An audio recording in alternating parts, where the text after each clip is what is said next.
In February 2023, I was privileged to accompany a humanitarian convoy to the Ukraine.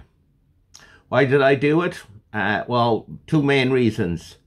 Ukraine is a civilized country. Ireland is a civilized country. The ordinary people in Ukraine don't want tanks, artillery and war coming to them. I don't want it coming to my street outside my house. Secondly, I'm a historian. I know in the 1930s, no one stood up to the great dictator. No one took refugees. Today in the 2020s, we are taking refugees. We are trying to stand up to the dictator.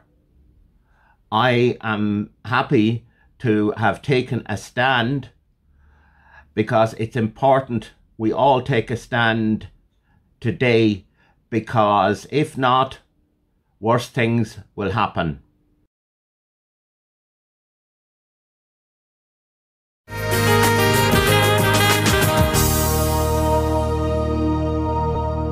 With us. Mern's really enjoying our pasta. Thank you, Alberto. Amazing. Now, Alberto. Derek is off with some volunteers who are going to be making a trip to Ukraine next week. Derek, tell us where they're going, what's happening there. Yes, team. Dunderry in County Meath is where we're at this morning, and coming up to the first year anniversary of the Ukrainian invasion, we have a humanitarian aid convoy heading out towards the Ukrainian-Polish border. Michael, this is a very big operation, isn't it? It is indeed. Now, this will bring us to 29 vehicles in total. This time we have 3 ambulances kindly provided, donated by the Dublin Fire Brigade, and 1 from Beacon Hospital. And we have a van and we have 8 jeeps as well going out, fully loaded with aid. Now, where did this idea come from?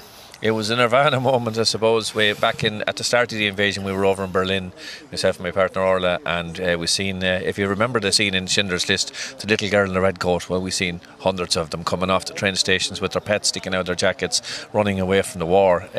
And we said we'd have to help. How could we help?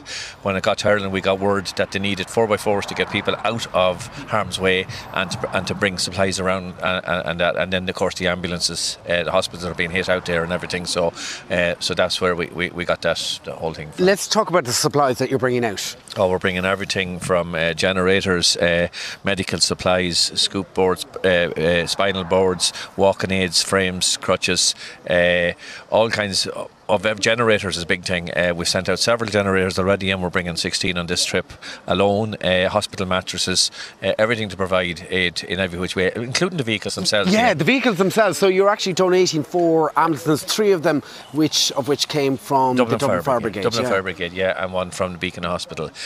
Together with a lot of the aid come from our partners, our Irish charity Project ESPA helped us to load all the jeeps on the 2 previous trips as well as this one. And then you have a charity partner then on the other side. Sunflower Network with Trinity Foundation down in Ukraine, because we needed to know that it's going to the right places when it gets there. So we had people with knowledge on the ground, and we just get it to the border, and they take it from there and distribute. They take it from there. Now, Shauna, you are a volunteer, and this isn't not only your second time going, you're going back for a third time. That's right, Derek. Yeah, so this is my 3rd trip over. So yeah, look, anything to do to try and help. It was just something like what Mick said when you seen it at the launch first, when it all started off. I just felt I wanted to do something. I just seen a advertisement on a local platform on social media looking for volunteering drivers, and I just decided, okay. Now you're taking off here from County Meath. You're going to head across the pond to Dunkirk, in fact to France, and from there you're going to drive right across Europe. That's right, yeah, we are indeed, yeah. So we go across then to the Polish border. So I suppose the biggest challenges that we would come across will be the autobahns. So obviously in a right-hand drive on the right-hand side of the road, it's not something that would be commonly used to when we're driving on Irish roads. I suppose the speed as well of the vehicles that we'd meet on those autobahns, along with the trucks as well. So and I suppose trying to keep the whole convoy together as well. That's it, exactly, yeah. And trying to keep the convoy going whilst you're in amongst loads of trucks that you would come across that would be also travelling those roads at the speed that they would. And that's going to bring you right up then to the Ukrainian-Polish border. That's right, yeah. So once we get to the Ukrainian border, then on the Polish side, we would hand over all of the vehicles with all of the aid then as well, do the paperwork then that's needed, and we'd hand it over then to our partner. All right, thank you very much, Shauna. Noel, this is is a massive community effort, but I suppose from people all over Ireland as well getting involved. Absolutely. The people of Ireland have been brilliant, both welcoming volunteers and providing aid. In this group we have people from Mayo, Galway, Clare, Cork, Wicklow, Meath, Dublin and Louth, and it's just brilliant. A really big national effort. And Yuri, you are from Sumo, about 30 kilometres from the Russian border. How are you feeling this morning? Yeah, very grateful to the Irish people who help and support Ukraine. And you have your family here, your wife? Yeah, my wife and 4 children. 4 children, and you're going to be heading off with this convoy as well, heading back to Ukraine. Yeah, on Monday we go back. All right. Well, best of luck on your journey, and of course a lot of fuel as well, Michael, to keep this journey on the road. Absolutely, and particularly there with 4 ambulances because they're fairly heavy and everything is fully loaded. So what we have on our Stockhouse Restaurant Facebook page, if people want to help out with the fuel costs and that, we have that. We also have Project Espas, big massive draw. They've sent out 40 loads of aid already, and they're going to send out another 40 if people go online there or on our Facebook page and buy tickets for that draw. It'll help to finance that, but then that'll help us get all there. right, well, best of luck with your mission heading off to Ukraine. Of course, you can check them out on their socials online. Not only a Meath effort, but a nationwide effort as well to help get this convoy on the road heading across to Ukraine. But for now, back to you guys in studio. Thanks very much, Derek. It is just incredible what they're doing. Incredible. Something else. It is, it's amazing. Direct your holy angels to accompany these vehicles and to accompany all those who will drive them and accompany them to their destination. Grant that, aided by your grace and with their hearts set on good works, they may, after all the joys and sorrows of this journey through life, merit to receive eternal joys. And we ask this through Christ our Lord. Amen. Amen. And I'm just going to bless all the vehicles now and walk along them, if that's okay. Joe, you go.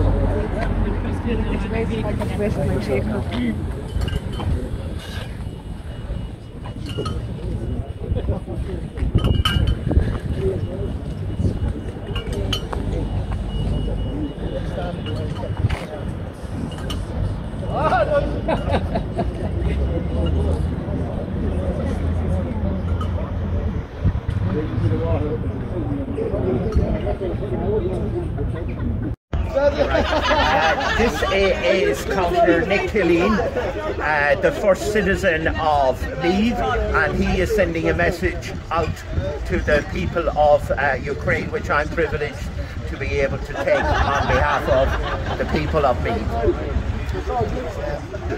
People of Ukraine and people of Brodie, on behalf of the people of County Meath in Ireland, I send the people of Brodie and Ukraine cordial greetings from the County of Meath in Ireland. We hope that peace will come to your land soon, but rest assured that in the meantime there is a welcome in Ireland and in County Meath for those Ukrainians who have had to flee from war. I am also pleased that Mick Hughes of the Stockhouse Group and supporters are able to bring you some support. I congratulate them on having brought much needed aid to the region. Please accept these greetings through my colleague Councillor Noel French, and may you all arrive back safely here in Ireland, and good luck to you in Ukraine. Thanks very much, Nick. Appreciate that. So Noel, we're about 10 minutes out from the hotel. I think it's the Whitford Arms or something like that. We're going to grab some food. We've been travelling for about just over 2 hours. We left at 1 o'clock. It's about 3:15 at the moment, and we are travelling in convoy. So we've 5 vehicles in this convoy, and we have 4 behind us and 4 behind that as well, as far as I know. Is that right? Yeah, that's about right.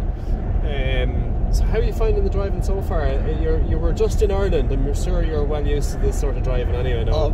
I'm very happy with the driving at the moment. Yeah, it's been mainly motorway, so it's been a pretty good run. Keeping myself alert by following the convoy, so we're working out how that works and getting used to it. So yeah, it's it's good so far, David. Apart from the wolf tones in my head. Oh, well, the wolf tones, we were on the road again, do you see, so it kind of played out well. But in terms of convoy moving in and out, I suppose we got it right towards the end of our journey here, so just when we're on the motorway. We're getting the knack of it. I suppose explain how that works in terms of front and last vehicle. Well, we're in the last vehicle, so ideally what should be happening is we should be keeping an eye on the first vehicle, and when the first vehicle needs to overtake, we should go out and take over that lane, and then all the cars ahead of us, all the vehicles ahead of us, the ambulances and other cars, they come out and then they overtake and we follow in after them. So that's, I think, how it works. Excellent, and we got it right, I suppose, towards the end, and I suppose that's, as Mick was saying, that's kind of the idea of the first part of the journey, travelling in convoy, so we can all get used to how each other drives as well. Absolutely, yeah, and I think a few people have slowed down a little. Is that in front of us or behind us? I'm not sure which. No, definitely in front of us. So we're able to comfortably keep up. You'd swear it was a police car that was in front, wouldn't you? No comment. So we get done, and as I say, apart from the wolf tones and the threat of the wolf tones, well, we can't get the radio back working. We don't have a choice. I can't even get the wolf tones back. Let us be thankful for little mercies, and we hope to get a coat hanger when we stop, so that will hopefully alleviate us from having to ever listen to the wolf tones on this journey ever again. And Noel, we'll see that I'm just out of shot here, but if you've seen my expression on my face there, I don't know what, I can't believe you just said that. Carmel has promised us a hanger when she stops at the hotel. She'll ask one of the receptionists or something like that, so it won't be too bad, Noel. There is we better Wexford harbour coming into view here now, so the lines there as well. We've made excellent timing on the journey, and we're all safe and trotting along quite nicely. Overtaking a horse box here now. Yes. Nice reg there on it as well, a Wexford reg. There's a Wexford reg, yeah.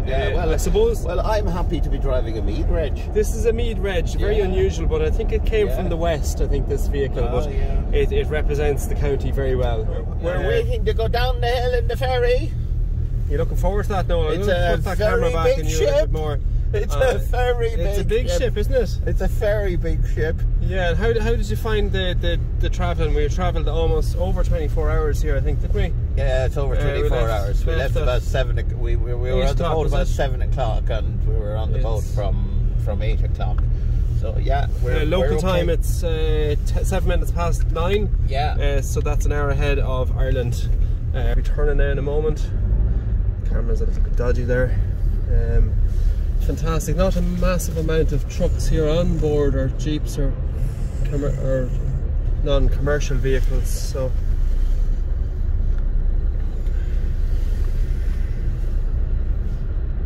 there we go now, Noel. You know the way, don't you? I'm following the car in front of me. Oh, we're following the car in front of us. You don't actually know the way. No, well, in fairness, that's our car to follow. In fairness, that's our car to follow. Yes. Yeah. We're just waiting on an ambulance, I think. This is not too bad. So arriving into the port of Dunkirk, Noel, isn't that correct? Oh, yeah.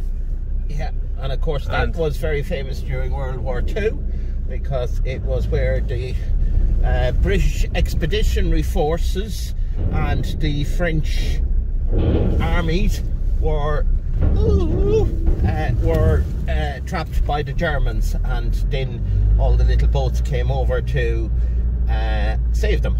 Yeah, and I think they saved around nearly 400,000 soldiers. I know we're travelling on, what road is it now? The road to Brussels. road to Brussels. So we're going to travel from Eindhoven on to... Sorry, we're going to travel from Dunkirk on to Eindhoven through Brussels. No, we're skirting the south of Brussels and skirting the south of Antwerp. Very good. Excellent. Yeah. Might see Waterloo.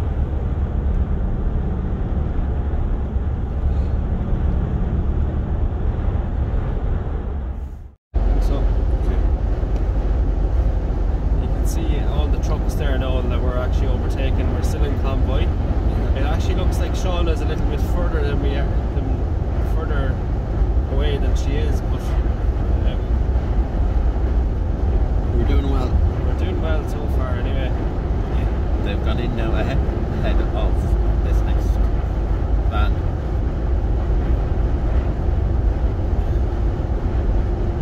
So this is the overtaking lane we're in, and we've just come out here to overtake vehicles in the slow lane, and it's our job to sort of block the lane to allow our convoy ahead to come out in front of us. Yes, we are now in Germany.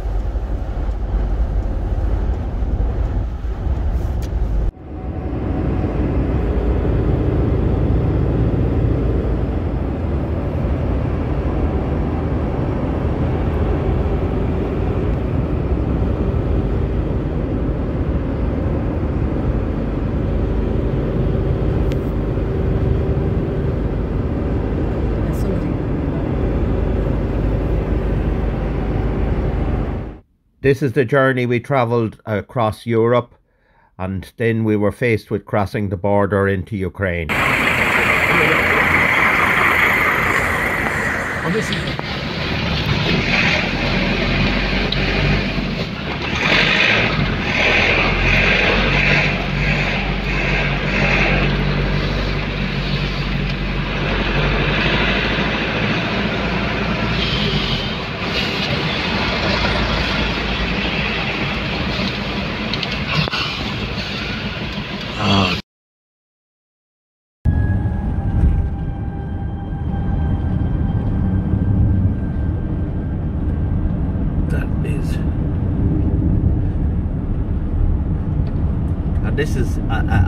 This is 2 miles away from the border. Yeah. And that's to get out. To come in, it's 10 times worse. Yeah.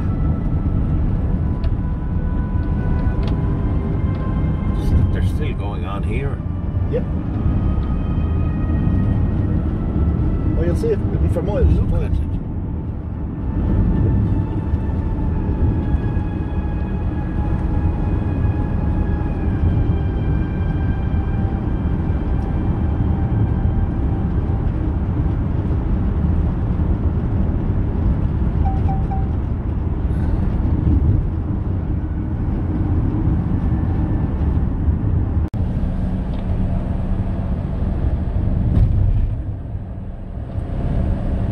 So they're days, weeks, months in the queue? Weeks, most of them, yeah. Weeks. Yeah. It depends, like, taking stuff out on perishables. It's the stuff coming in is the important stuff, like is the food, perishables, etc. Yeah. But yeah. But the stuff going out is if it's perishable, correct. yeah. And there's not a lot they can do. You have to sit there. And seem they give it's like an app on the phone. Yes. And you get a number. Right. You ring and you're given a number, and that number then moves you up the queue to get into the queue. Yeah. That's literally it. Actually, to get into the queue. Get into the queue. This is the pre-queue queue. Yeah. It's mad. Look at them. They go all the ways. What? The whole way. Every town is like this near the border when you have a border crossing. Yeah. Yeah, as far as the eye can see, look over the hill. This is 4 or 5 miles from the border. Yeah.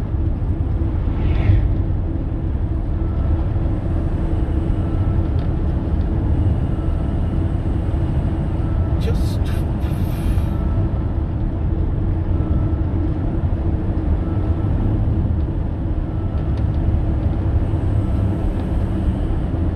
right up over the top of the hill.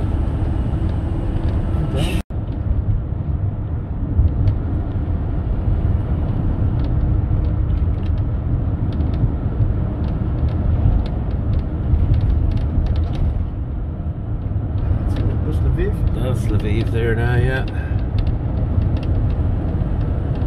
Big city.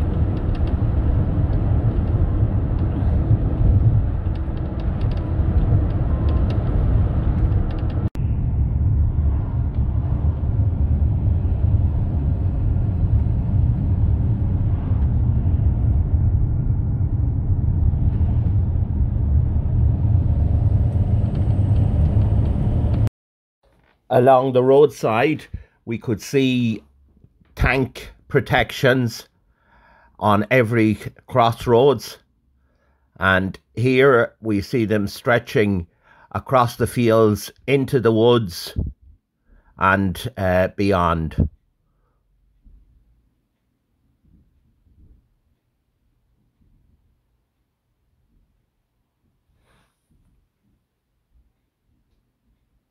Have just arrived in Brodie.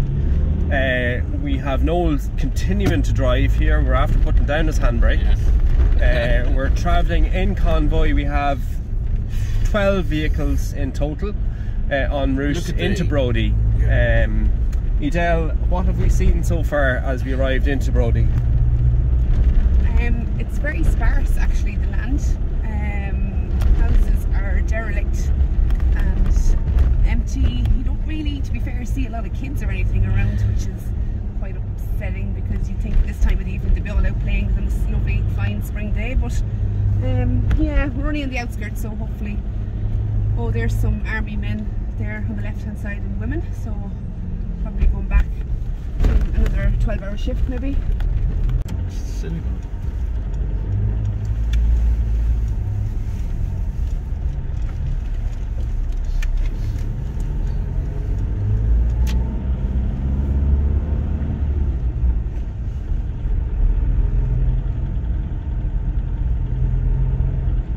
See all our vehicles right in front of us. We have a number of them behind though as well. How many have we got behind? 1, 2? 2 behind, is it? 4, I think. 3? 3 behind, 4 behind. I think Orla is the last vehicle, is that right? Yeah. Yeah.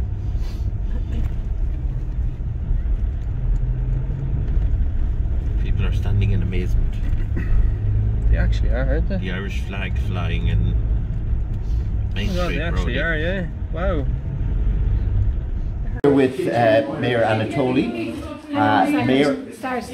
I'll video With the Mayor of Brodie, Mayor Anatoly. And he has to cope with the same things we have to cope with in Ireland, fixing potholes, fixing water, trees, cutting and so on. But he also has to cope with a war. And I'm pleased to be here with him. Thank you very much, Erland. Thank you very much.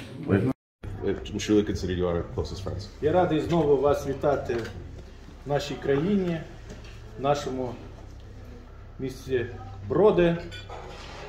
І щиро хочу подякувати вам від усієї нашої громади за ту допомогу, яку ви надаєте нашій країні, особливо і теж нашим бродам.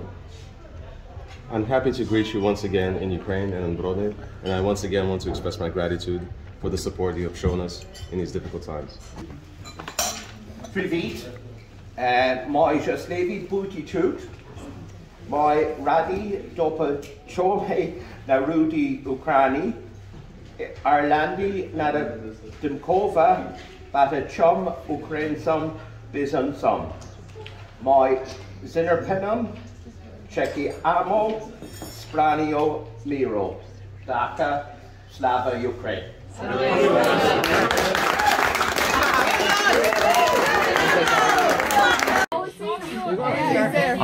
I'm in Ukraine tonight between Lviv and Kiev, and I've come out here with Mick Hughes bringing humanitarian aid to Ukraine. Mick has organised 4 ambulances and 9 4-wheel drives, plus 16 generators, plus a whole load of medical aid, and we've just handed it over to our Ukrainian friends in Brodie. So, and I'm really pleased and happy that I was allowed to make this step.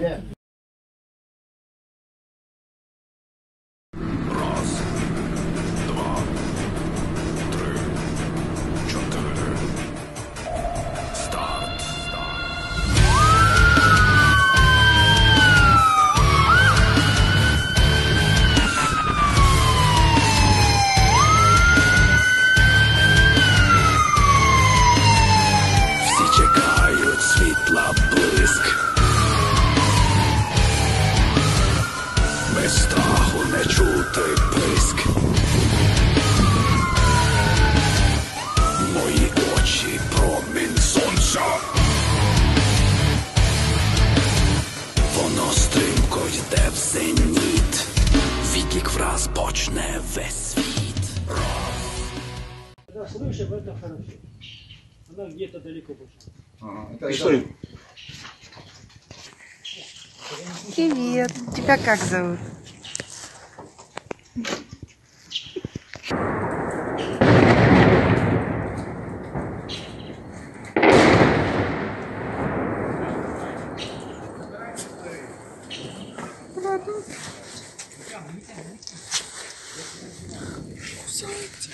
Нет, он хороший. Фотографувати. Розпечатай. Став тут. Не, распечатай, я же хочу увидеть. Откуда поставь? Федя, я хочу увидеть. Распечатайте тут, витягуйте його. Витягуйте зі сторони.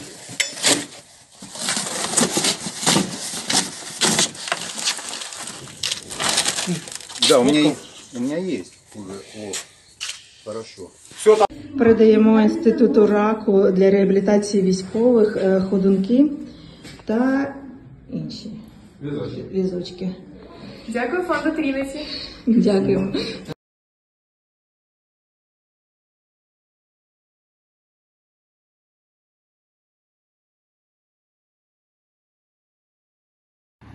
We delivered this car Nissan Navara from our friends from Ireland and Vika Baitzer to Kramatorsk for the Brigade 54 from Bakhmut. This car goes to the front line near Soledar. Thank you very much, friends from Ireland and Vika Baitzer. Thank you very much. Слава Україні! Героям слава!